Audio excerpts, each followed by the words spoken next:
മഹാരാഷ്ട്രയിലെ 10 കോടി ജനങ്ങൾ 4140 സ്ഥാനാർത്ഥികളുടെ വിധി രേഖപ്പെടുത്തും. മത്സരിക്കുന്ന മൊത്തം 4140 സ്ഥാനാർത്ഥികളിൽ 2087 പേരും സ്വതന്ത്രരാണ്. രാവിലെ 7 മുതൽ വൈകിട്ട് 6 വരെയാണ് രാജ്യത്തെ ഏറ്റവും സമ്പന്നമായ സംസ്ഥാനത്ത് വോട്ടെടുപ്പ് നടക്കുക.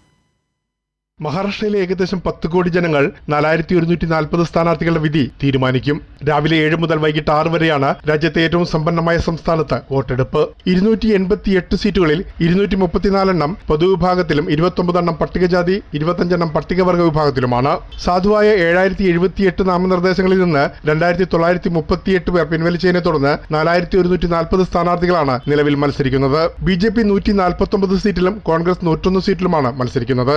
ഉദ്ധവ് ശിവസേന 95, ശരത് പവാർ വിഭാഗം NCP 86, ഷിൻഡെ വിഭാഗം ശിവസേന 81, അജിത് പവാർ വിഭാഗം NCP 59 എന്നിങ്ങനെയാണ് ഇരു മുന്നണികളിലെയും പ്രമുഖ കക്ഷികൾ മത്സരിക്കുന്ന സീറ്റുകളുടെ എണ്ണം. കോൺഗ്രസ് നേതൃത്വം നൽകുന്ന മഹാവികാസ് അഘാഡിയും BJP നേതൃത്വം നൽകുന്ന മഹായുതിയും തമ്മിലാണ് പ്രധാന മത്സരം. ബഹുജൻ സമാജ് പാർട്ടി, മഹാരാഷ്ട്ര നവനിർമ്മാൺ സേന തുടങ്ങി ചെറുകക്ഷികളും മത്സരരംഗത്തുണ്ട്. ഒട്ടേറെ വിമതരും സ്വതന്ത്രരും ഇക്കുറി തെരഞ്ഞെടുപ്പിനെ പ്രവചനാതീതമാക്കുകയാണ്. സ്വതന്ത്ര സ്ഥാനാർത്ഥികൾ ഫലം അട്ടിമറിക്കുമോ എന്ന ആശങ്കയും സ്ഥാനാർത്ഥികൾക്കുണ്ട്.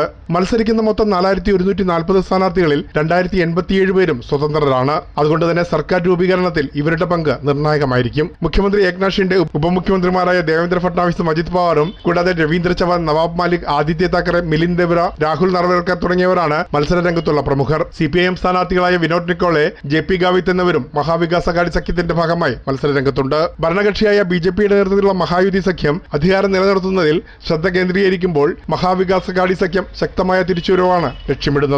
അതേസമയം രണ്ടായി പിളർന്ന ശിവസേനയ്ക്കും NCPക്കും മറ്റൊരു ശക്തി പരീക്ഷണ വേദി കൂടിയാണ് ഈ തെരഞ്ഞെടുപ്പ്. പ്രേംലാൽ, കൈലി ന്യൂസ്, മുംബൈ.